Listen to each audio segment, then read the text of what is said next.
এখন এইটা ছিল ওনাদের বসতঘর। এখানে 2টা রুম বিশিষ্ট একটা বিল্ডিং, আর এখানে ছিল ওনাদের রান্নাঘর এবং বাথরুম অ্যাটাচড এগুলা। আর আপনার পশ্চিম সাইডের এই বিল্ডিং, এখানে ছিল অফিস ঘর। এটা ছিল অফিস ঘর এই বিল্ডিং এর অপোজিটে, দ্যাট ইজ পশ্চিম সাইডে।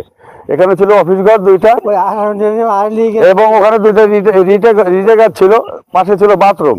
এই ছিল এরিয়া। আর ওনাদের স্টাফ ছিল 6 থেকে 8 জন টোটাল। একজন জমাদ্দার ছিলেন সে 1971-এ, যখন যুদ্ধ শুরু হওয়ার মুহূর্ত, ওনারা যখন কলেজে নিয়ে চলে যাচ্ছে, মানে যখন ডাক পড়েছে ওনারা চলে যাচ্ছে এই এলাকা, এখান থেকে সব কিছু ক্লোজ করে নিয়ে চলে যাচ্ছে, তখন সিরাজুল ইসলাম নামটা ছিল, সিরাজুল ইসলাম জমাদ্দার।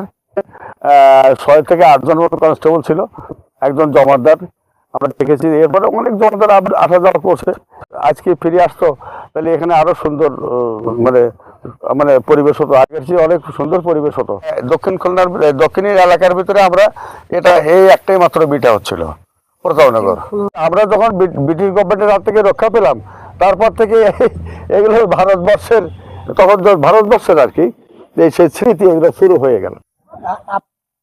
এইখানে ছিল অফিসটা, ওই যে ওই বরাবর ছিল অফিসটা। এখানে বেশ বড় অফিস ছিল।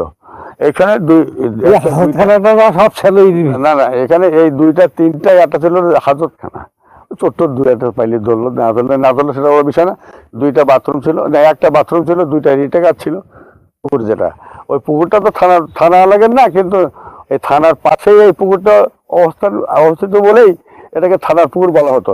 এই পুকুরে প্রচুর, সেই আমলে প্রচুর আমাদের এই এলাকায় খুব খাওয়ার পানির অভাব ছিল। এই পুকুরের পানির সারা আমাদের এই এলাকার সমস্ত মানুষ খাওয়ার জন্য ব্যবহার করতো। এবং পুকুরে খুব বড় বড় মাছ ছিল, যে মাছগুলো দেখলেও ভয় পাওয়া যায়। এবং তখন প্রচুর পদ্ম ফুলের চাষ ছিল ওর ভিতরে, পানি থেকে নামতে সাহস পেত না, এরকম একটা অবস্থা।